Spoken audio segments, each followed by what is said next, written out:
Hey soulmates, you are welcome to Sew with Cherry. So I want to teach you how to make the elegant celebrity attire you're seeing on my screen.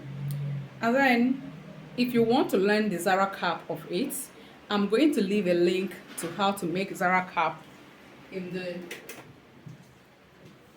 the description box below.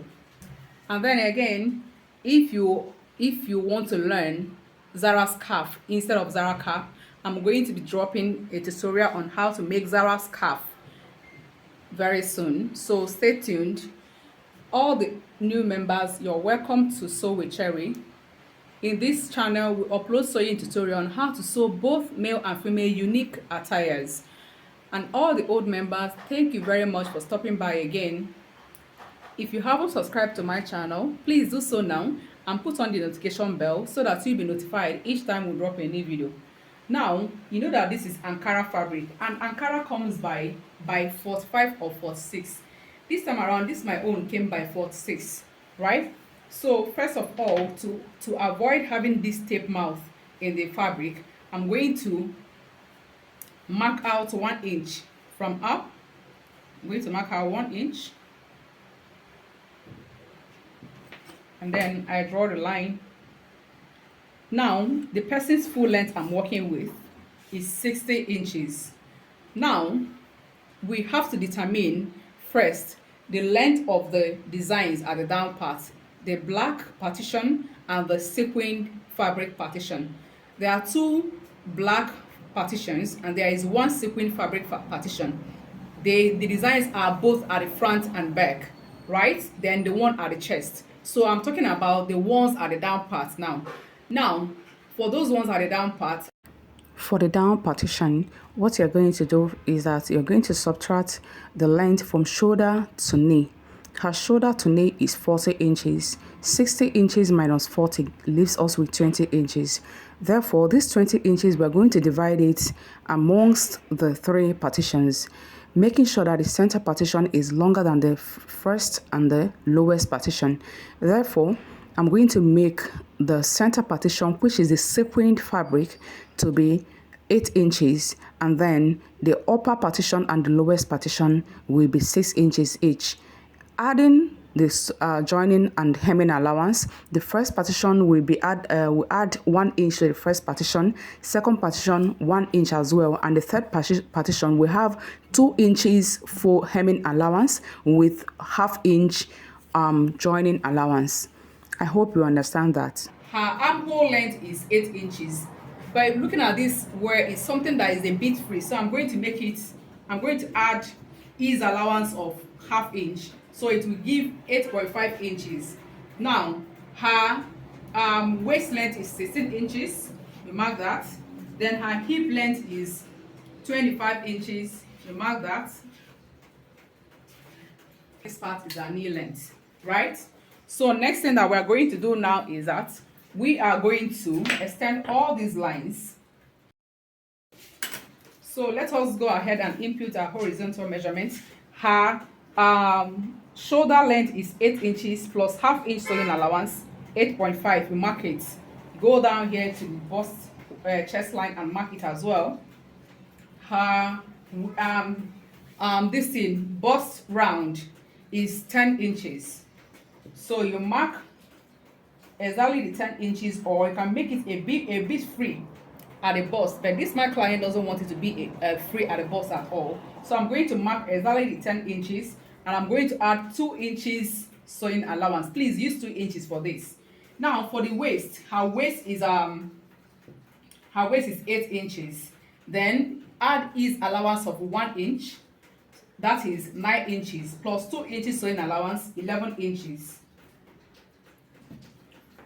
At her hip, actually you're supposed to fold this fabric using the hip calculation. Her hip is 10 inches plus 2 inches sewing allowance plus 1 inch is allowance. That is 13 inches, and that is what I have here.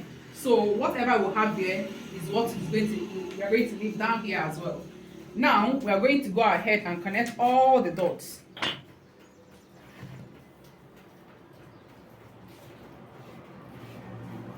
This time around, because it's a free attire, you don't need to curve in. Please do not curve in. No, we are used to that culture. So but then you're going to leave it straight because it's a free attire. So right now from here we go this way. Now looking at this thing now, you see that it's too shapy and it's not supposed to be as shapy as this. You can just decide to add extra 1 inch here just for it to not be too shapy. It's not supposed to be too shapy at all.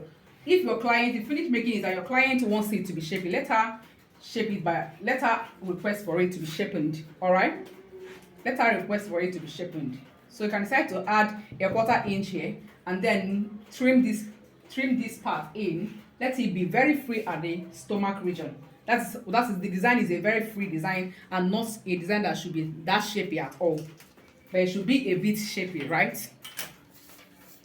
Right now at the armhole line, we come down by 1 inch, and then the neck width is usually 3 inches standard for shoulder slope.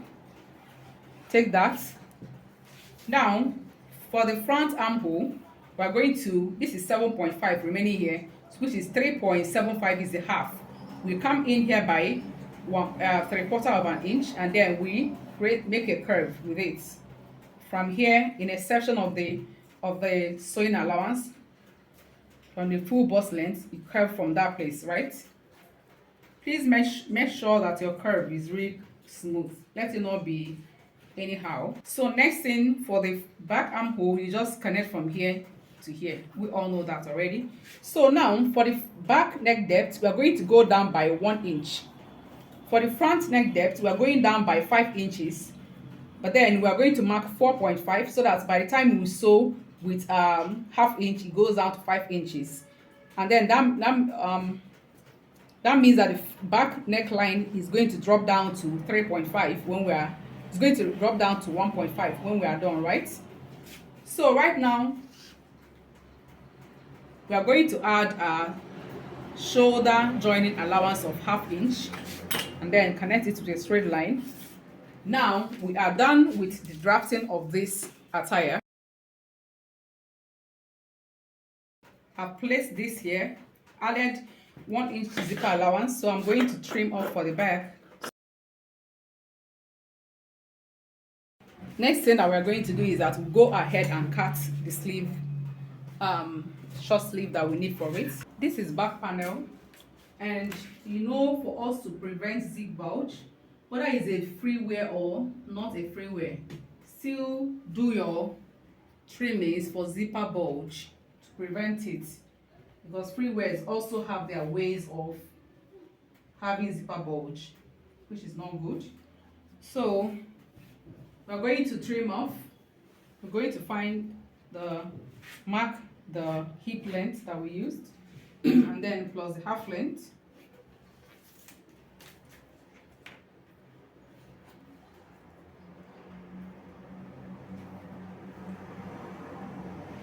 At the half length, we go in by 1/2 inch.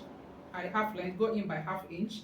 Connect it from the hip length with a straight line, and then connect it all the way up to where the zipper is starting. So right now, you're going to go ahead and cut it, trim it off, just to prevent zipper bulge. It's very, very important, please. We need to do that always, whether it is free attire or not free attire.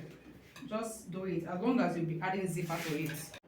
So for the front design, front chest design, at the shoulder, just come in by 1.5 inches, just 1.5, so that we could be left with just a space of 1 inch after joining. Now at the down part, it ended exactly on the waistline. And then at the waistline, we're going to connect it from here all the way to this place.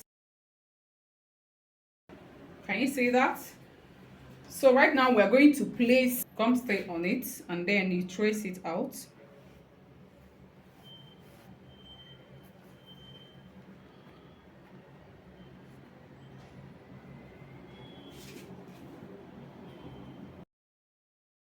So you can decide to leave this part the way it is. After this in cutting this part and turning it, you now place this on your fabric and equalize it very well before you trim out the neck. Place it on a sequin fabric like so at the back and iron it. So for the front panel design, you have to fold your front panel, have it be on fold, and then you iron it to mark the center, and then we open it up, right side facing up. All right, so now that we have opened it up, we are going to chalk the center, the line that the ironing created, chalk it all the way down.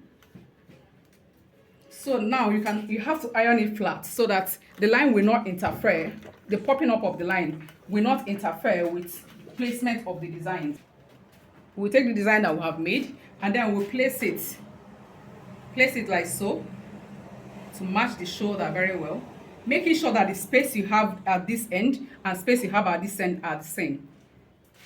And then make sure that this is at the center, this pointed region is placed directly at the center. That is another thing. Placed directly at the center, right? We hold it down we iron it down with hemming gum. That is, take your hemming gum, find a way to place it under it.